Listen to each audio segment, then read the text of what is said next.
வணக்கம். சத்யநாராயணன். நம்ம என்ன தொடர்ந்து பேசிட்டு வரோம்னு பார்த்தீங்கன்னா, நேஷ்னல் எஜுகேஷன் பாலிசி புதிய கல்விக் கொள்கை 2020. இப்போ இந்த சீரீஸ் ஆஃப் வீடியோஸ் நம்ம போடுற நோக்கம் பார்த்தீங்கன்னா, ஒரே ஒரு வீடியோவில் இல்லை 2 வீடியோஸ்லையோ மொத்த நேஷ்னல் எஜுகேஷன் பாலிசியை நம்ம கவர் பண்ணிடணும் அப்படின்றது நம்ம நோக்கம் இல்லை. நேஷ்னல் எஜுகேஷன் பாலிசியில் இருக்கிற ஒவ்வொரு விஷயத்தையும் ஒவ்வொரு கண்டென்ட்டையும் டீட்டெயிலாக ஸ்டடி பண்ணி அதை டிஸ்கஸ் பண்ணணும் அப்படின்றது நம்ம நோக்கம். ஸோ தட் இது நாளைக்கு இப்போ இந்த நியூ எஜுகேஷன் பாலிசியை பேஸ் பண்ணி சிஸ்டம் சேஞ்ச் ஆகும்போது பேரண்ட்ஸு மற்ற ஜென்ரல் பொதுமக்களுக்கு எல்லாருக்குமே இது பயன்படணும், பார்த்து தெரிஞ்சுக்கணுன்றது நம்ம நோக்கம். அந்த நோக்கத்தினால ஒவ்வொரு பார்ட்டாக நம்ம தரோவாக ஸ்டடி பண்ணி நம்ம செஷன்ஸை டிஸ்கஸ் பண்ணி ப்ரொசீட் பண்ணுறோம். அந்த வகையில் கடந்த வீடியோவில் லாஸ்ட் செஷனில் நம்ம என்ன டிஸ்கஸ் பண்ணோம்னா, vision of this policy, vision of national education policy, இதோட தொலைநோக்கு பார்வை என்ன, எந்த மாதிரி இருக்குது அப்படின்றத நம்ம டிஸ்கஸ் பண்ணோம். அது இல்லாமல் இந்த ஸ்கூல் எஜுகேஷனோட புது ஸ்ட்ரக்சர் எப்படி இருக்குது, எப்படி அதை பிரிச்சிருக்காங்க அப்படின்றத பார்த்தோம். என்ன சொல்லியிருக்காங்கன்னா, foundational, preparatory, middle and secondary, இது மாதிரி 4 பார்ட்டாக பிரிச்சிருக்காங்க ஸ்கூல் எஜுகேஷனை. இன்னும் நம்ம பார்ட் 1 வந்து இன்னும் இன்டெப்த்தாக பார்க்க போகிறோம் என்ன சொல்லியிருக்காங்கன்ட்டு. ஸோ அந்த வகையில் இப்போ நம்ம பார்க்க போகிறது அடுத்த பாயிண்ட் என்னென்னு பார்த்தீங்கன்னா, early childhood care and education, the foundation of learning. ஆரம்ப காலத்தில் ஒரு குழந்தைய எப்படி கேர் பண்ணணும், அதோட எஜுகேஷன் எப்படி இருக்கணும், இந்த ஃபவுண்டேஷன், அதுதான் foundation of the learning. So அது எப்படி இருக்கணும்னு அவங்க பாலிசி என்ன சொல்லுதுன்னு பார்ப்போம். Over 85% of child's cumulative brain development occurs prior to the age of 6, indicating the critical importance of the appropriate care and stimulation of the brain in the early years in order to ensure healthy brain development and growth. So இந்த policy என்ன ஒரு scientific ஃபேக்டை வந்து recognise பண்ணுது. என்ன சொல்லுது, 85% of the child's brain development, ஒரு குழந்தையோட மூளை ஃபிசிக்கல் பிரெயின் இருக்குது இல்லைங்களா, அதோட வளர்ச்சி 85% 6 வயசுக்குள்ளே டெவலப் ஆகிடுது அப்படின்னு சொல்கிறாங்க. மீதி 15% தான் அதுக்கப்புறம் இருக்கிற காலகட்டத்தில் டெவலப் ஆகுது. ஒரு குழந்தையோட ஃபிசிக்கல் பிரெயின் வந்து வித்தின் 6 இயர்ஸ் 85% டெவலப் ஆகிடுது. Child's cumulative brain development it happens within 6 years of the age அப்படின்னு சொல்லுது. எதுக்கு இது சொல்கிறாங்கன்னா, இது ரொம்ப ஃபண்டமெண்டலான விஷயம். இந்த 6 வயசில் ஒரு சில விஷயங்கள் ஃபவுண்டேஷன் லெவலில் ஒரு சில விஷயங்கள் சொன்னால் அந்த குழந்தை டக்குன்னு பிடிச்சிக்கும், டக்குன்னு தெரிஞ்சுக்கும். அதுக்காக அந்த 6 வயசு குழந்தைக்கு எடுத்துகிட்டு போய் பிஹெச்டி சிலபஸ் கற்றுக் கொடுத்தா அதை கற்றுக்கோன்னு யாரும் சொல்லலை. It's unscientific fact. அந்த மாதிரி சொன்னால் scientifically speaking 85% of the brain development physically 6 வயசுக்குள்ளே நடக்கும். அப்போ அந்த டெவலப்மெண்ட் ஸ்டேஜில் நம்ம இம்பார்ட்டண்ட்டான விஷயங்கள், அதாவது என்னெல்லாம் அதுக்கு ஃபவுண்டேஷன் லெவலில் சொல்லி கொடுத்து அது அந்த குழந்தை கிராஸ் பண்ணிக்குமோ அதை நம்ம கொடுக்கணும் அப்படின்ற ஃபேக்டை வந்து ரெக்கக்னைஸ் பண்ணது நம்ம நியூ எஜுகேஷன் பாலிசி. எதையும் தாண்டி என்ன சொல்கிறாங்க பாருங்கள், universal provisioning of quality early childhood development, care and education must be achieved as soon as possible. Universal provisioning of quality early childhood development, quality development. ஒரு குழந்தை அந்த சின்ன ஏஜில் இருக்குது, அதாவது ஃபவுண்டேஷன் லெவலில் இருக்குது. அந்த குழந்தையோட வளர்ச்சி வந்து குவாலிட்டியாக இருக்கணும். ஒரு ஸ்கூலில் வந்து இவ்வளோ நேரம் ஸ்பெண்ட் பண்ணுது, ஒரு 8 hours ஒரு உதாரணத்துக்கு சொல்கிறேன், ஒரு 6 hours ஸ்பெண்ட் பண்ணுதுன்னா அந்த குழந்தைக்கு 1 hour வந்து இப்போ ஃபவுண்டேஷனில் என்ன படிக்கணுமோ, அந்த ஃபவுண்டேஷனில் என்ன கற்றுக்கணுமோ, கரிக்குலமில் சிலபியில் என்ன சொல்லியிருக்கோ பேஸ்ட் ஆன் புக்ஸோ அதர் திங்ஸோ என்ன கற்றுக்கணுமோ 1 hour. மீதி 5 hourக்கு வந்து கேம்ஸோ ஆக்டிவிட்டியோ இந்த மாதிரி அந்த குழந்தை ஸ்கூலில் டைம் ஸ்பெண்ட் பண்ணோம். அப்படி ஸ்பெண்ட் பண்ணால் அந்த சைல்டுஹுட்டோட டெவலப்மெண்ட் இருக்குல்ல, குவாலிட்டியான டெவலப்மெண்ட் இருக்கும். இது வந்து யூனிவர்சலாக எல்லா குழந்தைகளுக்கும், இந்தியாவில் இருக்கிற எல்லா குழந்தைகளும், அதாவது வந்து பணக்கார குழந்தைகள் மாத்திரமே பணக்கார ஸ்கூலில் போயிட்டு நல்ல ஃபெசிலிட்டியோட நல்ல quality development, quality childhood development அந்த பணக்கார குழந்தைகளுக்கு மாத்திரமே கிடைக்கணும், அவங்களுக்கு தான் கிடைச்சிட்டு இருக்கு இவ்வளோ வரைக்கும். அதையும் தாண்டி ஒரு கவர்மெண்ட்டு பாலிசி லெவலில் இந்த இந்தியா ஃபுல்லாக இருக்கிற எல்லா குழந்தைகளுக்குமே அந்த குவாலிட்டி சைல்ட்ஹுட் டெவலப்மெண்ட் கிடைக்கணுன்றது இந்த பாலிசியோட நோக்கம். புதிய கல்விக் கொள்கையோட நோக்கம். இது என்ன சொல்கிறாங்க, அதையும் தாண்டி இந்த கோலை வந்து ஆஸ் சூன் ஆஸ் பாசிபிள் நம்ம அச்சீவ் பண்ணோம். எப்படி ஆஸ் சூன் விரைவில் நம்ம அச்சீவ் பண்ணோம். அந்த விரைவில்ன்றது ஒரு டேட்டு செட் பண்ணுறாங்க. என்ன டேட்டு?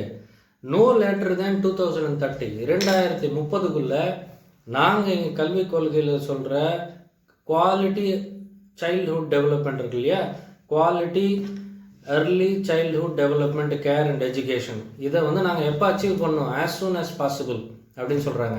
இந்த as soon as possible timeline என்ன? no later than 2030 to ensure that all students entering grade 1 are school ready. So ஒரு குழந்தை கிரேடு 1 அதாவது ஸ்டாண்டர்ட் 1 என்டர் ஆகிறதுக்கு முன்னாடியே அதற்கான தேவையான அடிப்படை விஷயங்களை முன்னாடியே கொடுத்துட்டா ஸோ தட் அதுக்கு வந்து அந்த குழந்தை ஃபஸ்ட் ஸ்டாண்டர்டுக்கு போகும்போது அது ப்ரெஷராக ஃபீல் பண்ணாது. அந்த குழந்தை வந்து it will feel ready, grade 1க்கு நான் தயாராக உள்ளே போகிறேன்.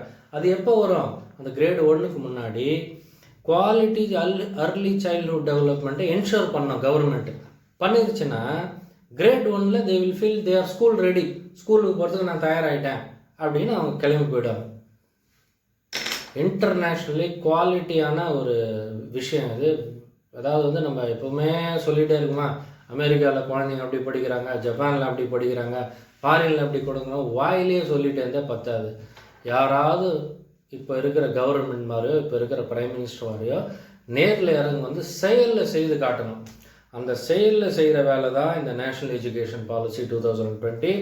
இப்போ நான் சொன்ன விஷயம் ஒரு ஏழை பேரண்ட்ஸ், ஏழை தாயோ ஏழை தந்தைக்கோ இந்த மாதிரி ஒரு விஷயத்தை வந்து அரசாங்கம் எடுத்து கொள்கை ரீதியாக முடிவு எடுத்து நாடு ஃபுல்லாக இந்த மாதிரி பண்ண போகுதுன்னு சொன்னால் அந்த ஏழை தாயும் ஏழை தந்தையும் எவ்வளோ மகிழ்ச்சி அடைவாங்க இந்த விஷயத்தை கேட்டு.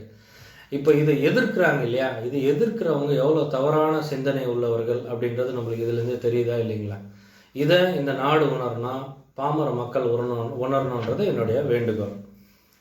அடுத்தது என்ன சொல்கிறாங்க பார்த்தீங்கன்னா, இந்த அர்லி சைல்ட்ஹுட் கேர் அண்ட் எஜுகேஷன் அந்த செக்ஷன்லேயே அந்த ஃபவுண்டேஷன் ஆஃப் லேர்னிங்கில் அடுத்த பாயிண்ட் என்ன சொல்கிறாங்க பாருங்கள். இந்த குழந்தை பருவம் இருக்குது இல்லைங்களா, இட் கன்சிஸ்ட் ஆஃப் அதாவது என்ன மாதிரி விஷயங்கள்லாம் தெரிஞ்சுக்கணும் இந்த குழந்தை பருவத்தில் சொல்கிறாங்க. Play based, activity based, inquiry based learning comprising of alphabets, languages, numbers, counting, colours, shapes, indoor and outdoor play, puzzles, logical thinking, problem solving, drawing, painting and other visual art, craft, drama, puppetry, music and movement. இவ்வளோ விஷயத்த ஒரு குழந்தைக்கு திணிக்காமல் அப்படி அந்த குழந்தை என்ன இப்போ 4ஆம் கிளாஸ்லேயே எல்லாத்தையும் ஃபஸ்ட்டு 5வது வயசில் போயிட்டு 4 வயசில் எல்லாத்தையும் ஃபஸ்ட்டு 5வது வயசில் ஐஐடிக்கு போகிறதில்ல. ஆனால் அந்த சின்ன வயசுலேருந்து அந்த குவாலிட்டி எஜுகேஷன் இன்புட் கொடுக்கணும் அப்படின்றது வந்து அரசாங்கத்தோட எண்ணம். சரிங்களா? இப்போ அரசாங்க பள்ளியில் படிக்கிற குழந்தைங்க, கவர்மெண்ட்டோட ஸ்கீமில் படிக்கிற குழந்தைங்க, எங்கேயோ அரசாங்க பள்ளியில் ஒரு குழந்தை வந்து ஸ்டேட் நம்பர் 1 வந்துட்டான் அப்படின்னு சொன்னால் நம்மளாம் கை தட்டுறோம் இல்லையா? கரெக்டுங்களா? கவர்மெண்ட் ஸ்கூலில் படித்த ஒரு குழந்தை எல்லா கஷ்டத்தையும் மீறி எல்லா இன்எஃபிஷியன்சியும் மீறி சொந்த முயற்சியில் படித்து ஸ்டேட் நம்பர் 1 வந்துட்டான் அப்படின்னா நம்மளாம் கை தட்டுறோம் டிவியில் பார்த்துட்டு. நான் என்ன சொல்கிறேன், இந்த புதிய கல்விக் கொள்கை என்ன சொல்லுது, அரசாங்கத்தில் படிக்கிற ஒரே ஒரு குழந்தை ஸ்டேட் ஃபஸ்ட்டு வரணும் இல்லை, படிக்கிற எல்லா குழந்தைங்களுமே குவாலிட்டி எஜுகேஷன் கற்றுக்கிட்டு ஒரு ஸ்டாண்டர்டுக்கு வரணும். ஸோ தட் ஒரு குழந்தை ஸ்டேட் ஃபஸ்ட்டு வந்துட்டு அரசாங்க பள்ளியில் படித்தோம் அப்படின்னா என்ன நம்ம சொல்ல வரோம், அரசாங்க பள்ளியில் படித்து ஒருத்தர் ஸ்டேட் ஃபஸ்ட் வரோன்னா எவ்வளோ பெரிய விஷயம் அப்படின்னா என்ன நம்ம சொல்ல வரோம், அரசாங்கத்தில் பள்ளியில் சொல்லிக் கொடுக்குற கல்வி தரமற்றதுன்றதை நம்ம அங்கே சொல்கிறோம் இன்டைரக்டாக. அதனால தான் அதுலேருந்து படிக்கிற ஒரு குழந்தைய ஏதாவது ஒரு பையன் ஸ்டேட் ஃபஸ்ட்டோ 10th +2 வந்துட்டு அப்படி பாராட்டுறோம். எதுக்கு பாராட்டுறோம்? பரவாயில்ல, இதில் வந்து இவ்வளோ ஸ்டாண்டர்ட் இல்லைனா கூட கவர்மெண்ட் ஸ்கூலில் படித்து வந்துட்டான். இப்போ அவங்க ஒரே ஒரு அப்துல் கலாம் வந்துட்டாருங்க கவர்மெண்ட் ஸ்கூலில் படித்து, கரெக்டுங்களா? 1000 அப்துல் கலாம் வந்தால் தான் அந்த கவர்மெண்ட் ஸ்கூல் சிஸ்டம் நல்லா இருக்குன்னு அர்த்தம். ஒரே ஒரு அப்துல் கலாம் வந்துட்டாருன்னா கவர்மெண்ட் ஸ்கூல் சிஸ்டம் நல்லா இருக்குன்னு அர்த்தம் கிடையாது. ஸோ இந்த மாதிரி இவ்வளோ விஷயத்த ஒரு ஆர்டினரி பர்சனுக்கு கூட வந்து ரெடி பண்ணி கொடுக்கணும், தயார் பண்ணணும்னு கவர்மெண்ட் நினைக்கிது. ஸோ படிக்கிற எல்லாருக்குமே குவாலிட்டி எஜுகேஷன். பை ஆக்சிடென்ட் ஒரு அப்துல் கலாமோ, பை ஆக்சிடென்ட் ஒரு பையன் ஸ்டேட் ஃபஸ்ட் வர்றதோ பை சான்ஸுக்கு விடாமல் ஸ்டேட்டு ஆக்டிவாக இன்வால்வ் ஆகி அந்த ஸ்டாண்டர்டை வந்து கண்ட்ரோல் எடுத்துகிட்டு எல்லாருக்குமே அந்த அந்த ஆப்பர்ச்சுனிட்டி கொடுக்கணும் அப்படின்றது வந்து கவர்மெண்ட்டோட எண்ணம். அதுதான் இந்த new national education policy 2020 reflect பண்ணுது. அடுத்து என்ன சொல்லியிருக்காங்கன்னு பார்ப்போம். இப்போ இவ்வளோ நேரம் இந்த வந்து உயர்ந்த வார்த்தைகள், லாஃப்டி வேர்ட்ஸ், நாங்கள் அப்படி பண்ணுறோம், உலகத்திலே நம்பர் 1 ஆகிறோம், அப்படி பண்ணுறோம், அதெல்லாம் வந்து ஒரு பொய்யான ப்ராமிஸ் இல்லாமல் உண்மையிலே அப்படி பண்ணுறதுக்கு கிரவுண்ட் லெவலில் நாங்கள் என்ன பண்ண போகிறோம், மைன்யூட் ஆப்ரேஷன் லெவலில் நான் என்ன ஸ்டெப்ஸ் எடுக்க போகிறேன், அதுக்கும் சொல்லியிருக்காங்க என்ன பண்ண போகிறோன்ட்டு பார்ப்போம். என்ன சொல்கிறாங்க பாருங்கள். A national curricular and pedagogical framework for early childhood care and education for children up to age 8 will be developed by NCERT in 2 parts, namely a sub-framework for 0 to 3 years olds and a sub-framework for 3 to 8 year olds aligned with the above guidelines. என்ன சொல்கிறாங்க, இப்போ இந்த மாதிரிலாம் சொல்கிறோம்ல, குழந்தைக்கு foundation லெவலில் logical thinking, drawing, painting, puzzles, outdoor play, alphabets, multi லெவலில் play based activity, இந்த மாதிரிலாம் கலர்ஸு, ஷேப்ஸு, கவுண்டிங், நம்பர்ஸ், இதெல்லாம் நாங்கள் சொல்லிக் கொடுப்போம்னு சொல்கிறாங்க. இதெல்லாம் எப்படி சொல்லிக் கொடுப்பாங்க, அதுக்குன்னு ஒரு சிலபஸை நாங்கள் ஒர்க் அவுட் பண்ணுவோம், 2 பகுதியாக ஒர்க் அவுட் பண்ணுவோம். இது பண்ண போகிறது யார், நேஷ்னல், அந்த ஏஜென்சி பேர் NCPFECCE அப்படின்னா என்ன, அதோட expansion national curricular and pedagogical framework for early childhood care and education. அதுதான் சிஸ்டம். இது யார் பண்ணுவான்னா என்சிஆர்டின்னு ஒரு ஏஜென்சி இருக்குது, அதான் சிலபஸை ஃபிக்ஸ் பண்ணுற ஏஜென்சி. அந்த ஏஜென்சி 2 பார்ட்டாக பண்ணோம். இந்த ஃப்ரேம் ஒர்க் வந்து 2 பார்ட்டாக பண்ணோம். எப்படி பண்ணோம், 0 to 3 year oldsக்கு ஒரு sub frame work, 3 to 8 years oldக்கு ஒரு 2 சப் ஃப்ரேம் ஒர்க்கு. ஸோ இந்த நான் மேலே சொன்ன விஷயத்தெல்லாம் என்சிஆர்டி சிலபஸை ப்ராக்டிக்கலாக எப்படி அதை கொண்டு போகிறது, குழந்தைங்களுக்கு நடத்துறதுன்றதுக்கு ஒரு ஃப்ரேம் ஒர்க் டெவலப் பண்ணுது. என்சிஆர்டி எப்படி டெவலப் பண்ணுது, 2 பார்ட்டாக டெவலப் பண்ணுது. ஃபஸ்ட்டு பார்ட் என்ன அட்ரஸ் பண்ணுது, 0 to 3 year oldsக்கு, 0 to 3 வயசு குழந்தைக்கு உட்பட்டு, 3 வயசு இருக்காங்களே குழந்தைக்கு, அந்த 3 வயசுக்குள்ளே இருக்கிற குழந்தைங்களுக்கு ஒரு சப் ஃப்ரேம் ஒர்க்கு, 3 வயசுலேருந்து 8 வயசுக்குள்ளே இருக்கிற குழந்தைங்களுக்கு ஒரு சப் ஃப்ரேம் ஒர்க். கரெக்டுங்களா? இப்போ நம்ம என்ன சொல்கிறோம், இப்போ அந்த குற்றச்சாட்டு என்ன இருக்குன்னா, சின்ன வயசுலேயே குழந்தைங்களை எடுத்துன்னு போய் இந்த மாதிரி திணிக்கிறாங்க அப்படின்னு சொல்கிறாங்க. நான் என்ன கேட்குறேன், ப்ரீகேஜியில் எத்தனை வயசில் நீங்கள் எடுத்துன்னு போய் குழந்தைய சேர்க்கலீங்க, 2.5 வயசில் சேர்க்கலையா நீங்கள்? அப்போ அது தவறு இல்லையா? அப்போ 2.5 வயசுலேயே பணம் வச்சுக்கிறவனோட குழந்தை வந்து ப்ரீகேஜிலேயே போயிட்டு ப்ளே ஸ்கூலில் படிக்கலாம், அது அந்த வசதி வாய்ப்பெல்லாம் அந்த பணம் வச்சுக்கிறவனோட குழந்தைக்கு கிடைக்கலாம். அப்போ ஒரு ஏழையோட குழந்தைக்கு அதே ஃபெசிலிட்டிஸ் கிடைக்கூடாதா? அவள் கிடைக்கணும்ன்ற தடுத்து நிறுத்துறவனோட எண்ணம் தீய ஒரு வந்து நல்ல எண்ணம் இல்லைன்ற அதிலே தெரியுது இல்லையா? அவனோட இன்டென்ஷன் வந்து பேட் இன்டென்ஷனாக இருக்குன்றது தெரியல. எதிர்க்கிறவனோட இன்டென்ஷனு ஒரு கெட்ட இன்டென்ஷன்ன்றது இல்லையே நம்மளுக்கு தெரியுது இல்லையா? சின்ன வயசுல குழந்தைய நம்ம திணிக்கலையா? நம்ம எங்கே சொல்லியிருக்காங்க திணிக்கிறோன்ட்டு? அப்போ திணிக்கிறது நான் சொல்கிறது உண்மையாக இருந்தால், பணம் வச்சுக்கிற குழந்தைய மாத்திரம் 2.5 வயசுலேயே தூக்கின்னு போய் ப்ரீகேஜி, ப்ளே ஸ்கூலு இந்த மாதிரிலாம் போட்டுருவீங்க. அப்போ ஒரு கூலி வேலை செய்கிறவனோட குழந்தையும் அதே ஃபெசிலிட்டி அனுபவிக்கணுன்ட்டு அந்த பேரண்ட்ஸுக்கு மனசில் என்ன இருக்குமா இல்லையா? ஆனால் அவங்கக்கிட்ட காசு இல்லைங்க. ப்ளே ஸ்கூலுக்கு 3 மாதத்துக்கு 50,000 கொடுக்குறதோ 30,000 கொடுக்குறதோ காசு இல்லை. நேஷ்னல் எஜுகேஷன் பாலிசி என்ன சொல்லுது, அந்த ஃபெசிலிட்டியை அரசாங்க கொள்கையை எடுத்து நான் இம்ப்ளிமெண்ட் பண்ணுறேன்னு முன் வருது சென்ட்ரல் கவர்மெண்ட்டு. இதை நம்ம we should welcome this with open arms without any question. சரிங்களா? இப்போ அவங்க வாயிலே நம்ம தண்ணிலே எழுதி வச்சுட்டு போல க்ளீனாக என்ன சொல்கிறாங்க, நம்ம சொன்ன வார்த்தைகளை நான் எப்படி இம்ப்ளிமெண்ட் பண்ண போகிறேன் அப்படின்றதுக்கும் ஸ்கீம் கொடுக்குறாங்க. ஸோ என்ன சொல்கிறாங்க, NCERT will develop 2 sub frameworks. 3 வயசுக்குள்ளே இருக்கிற குழந்தைங்களுக்கு ஒரு ஃப்ரேம் ஒர்க்கு, 3லேருந்து 8 வயசுக்கு இருக்கிற குழந்தைங்களுக்கு ஒரு ஃப்ரேம் ஒர்க்கு. அதை எப்படி பேஸ் பண்ணுவோம், எப்படி அந்த என்சிஆர்டி எப்படி டெவலப் பண்ணோம் அந்த ஃப்ரேம் ஒர்க்குன்னு சொல்கிறாங்க. அடுத்தது, this will be aligned with the guidelines, best guidelines and also national and international best practices. Already எக்ஸிஸ்டிங்கில் இருக்கிற நேஷ்னல் லெவலில் இருக்கிற best practice, at the same time international best practices, வேர்ல்டில் எங்கெல்லாம் பெஸ்ட்டாக ஆல்ரெடி இருக்கோ அதெல்லாம் எடுத்து நம்ம இந்த ஃப்ரேம் ஒர்க்கில் இன்கல்கேட் பண்ணுவோம் அப்படின்னு வந்து சொல்கிறாங்க. அதாவது என்ன சொல்கிறாங்க, இப்போ இந்த ஒரு விஷயத்தை வச்சு பார்த்தா நம்ம நேஷ்னல் எஜுகேஷன் பாலிசி வந்து குளோபல் ஸ்டாண்டர்டுக்கு, எப்படி குளோபல் ரெக்குவயர்மெண்ட்ஸை இந்தியன் யூத்தை வந்து டெவலப் பண்ணி அனுப்புகிறாங்க. அப்போ அது எவ்வளோ ஒரு பெருமை நம்ம நாட்டுக்கு.